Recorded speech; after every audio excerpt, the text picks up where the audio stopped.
Thank you very much for coming out to our featured session at today's KU Composition Conference. If you're not familiar, come on in. If you're not familiar with the conference, generally speaking, this is a celebration of writing, of student writing here at KU. And if you've been to any of the other sessions today, you know that we're featuring original work created by KU students in all levels of our composition and rhetoric classes, from freshman introductory classes to our graduate level classes. And we're getting all sorts of really interesting compositions, everything from traditional essays and works of research to multimodal presentations. We've got some short films, we've had audio essays. Come on in, don't be shy. And today, you guys have turned out for a special treat, a panel discussion on writing and drinking books. And we've got some guests here who I'm going to introduce in a moment.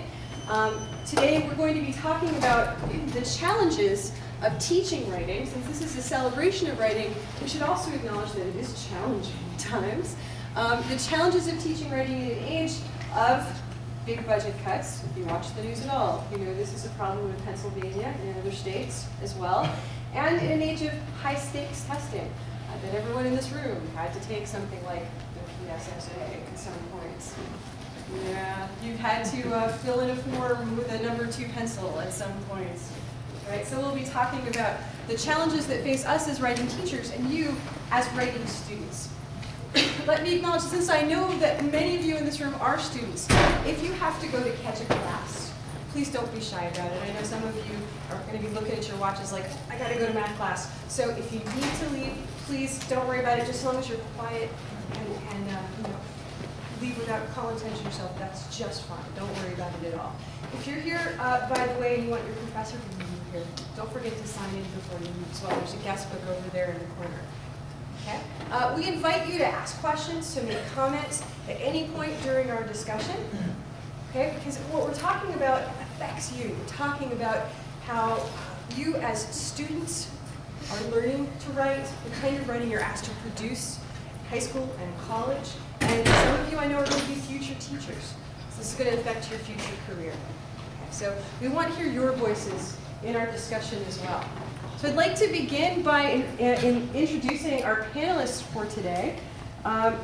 First here to my right, pardon me, is Kelly Kelleway, Assistant Professor of Language and Literature, do I have that right? At Bucks County Community College. Okay. And next to Kelly is our own Dr. Kevin Mahoney, who's the, that's your fans, all right. He's the Director of Composition in our English department here at KU. And then we have Professor Mysti, who's also from our very own KU English department, has her own fans. In addition to teaching here at KU, Professor Rudd has 8 years of experience teaching in a community college. Those were her Texas days, correct? Texas Community College. Next to Mysti is Mr. Jim Lynch. Mr. Lynch was an English teacher in the secondary ed level in Pennsylvania for 35 years. He also taught on the college level, community college level, for 20, right? So sec ed during the day, and his second job at night was teaching at college, and he's my dad. So,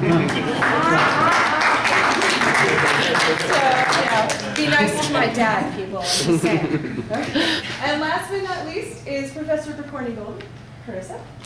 Carissa taught high school for 8 years, I believe, before going back to get her graduate degree. She now teaches composition at KU, and she also supervises our student teachers in secondary ed English. So we have here today for you a variety of perspectives on what it's like to teach and learn English in Pennsylvania and Texas to boot today. Okay? So I'm just going to throw out some questions and invite your responses. Please just feel free to speak up. If you've got a comment or a question, just flag me down. I'll be glad to call on you as well. Okay, so we all know that for many years now, education has been slowly defunded, both on the secondary level and on the college level. And that has become more apparent in the past couple of months. We know that Pennsylvania's governor has just announced, well, he's proposed a 50% cut to all public schools, both secondary and post-secondary in Pennsylvania, and that's being debated now.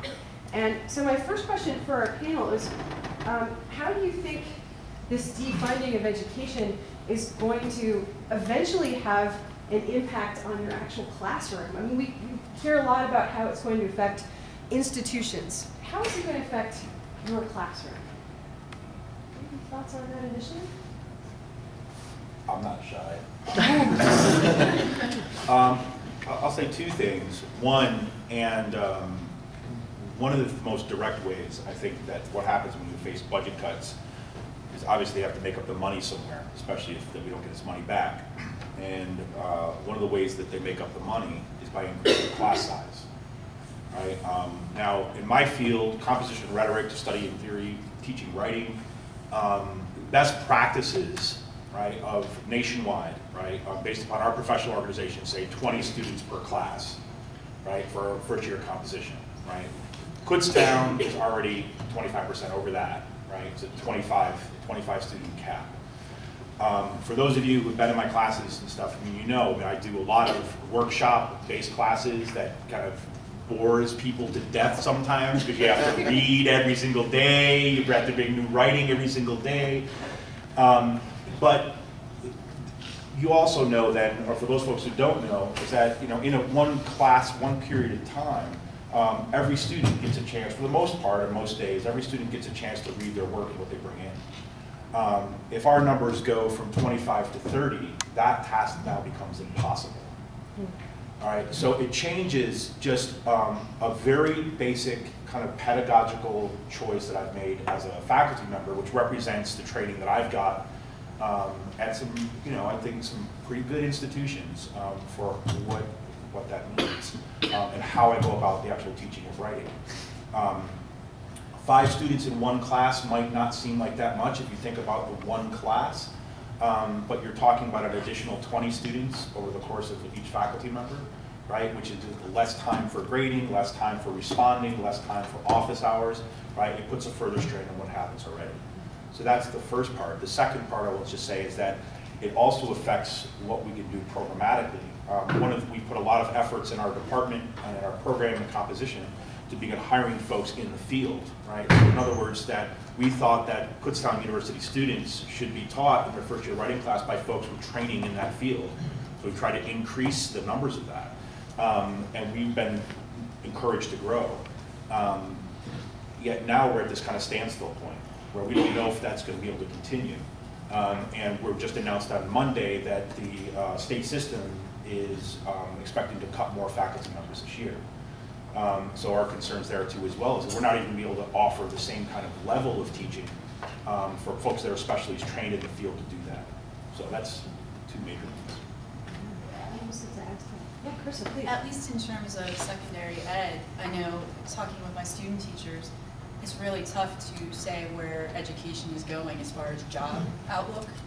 A lot of schools, if you've looked in the paper recently, Morning Call, Express Times, Reading Eagle, you probably see that most of the school districts are cutting back 200 or less, sometimes more. I think it was 270 the last time I saw Allentown at 270, I think. 270 positions. Yeah. Yes. And a lot of our student teachers get jobs in the urban districts, just because one, it's an easier way, they have more hiring than smaller school districts. What I'm worried about too also is that with these layoffs, like Kevin was saying, with these layoffs will come larger class sizes for students and less hiring of teachers. So it also is scary for secondary education students, I'm sure. I mean, I've been told more than once, what should I do? Should I stay in sec ed? Should I get out? And I keep telling them to stay because you see that things are cyclical in nature. I'm hoping that this is one of those things as well. Because at least in the 1990s when I first went into teaching, it was the same way in a different circumstance, but the same way, very hard to get a job. But that turned around. So I'm hoping that that's what's going to happen this time. But we're looking at larger class sizes and less teachers. Can I ask Carissa and Jen, what are the particular challenges to teaching writing in a high school classroom if you have larger classes? Well, that's a good question, and the answer is, for me anyway, it's been a while since I was in that position, but I came to the conclusion during my tenure that teaching writing is not a one-draft affair. So typically I would give the students in my advanced classes 3 track before I would grade it or grade them on the way. So if you take a class of 30 students, that is 3 times that in essays, and you multiply the number of classes, and you wind up with a take-home package that is unbelievable.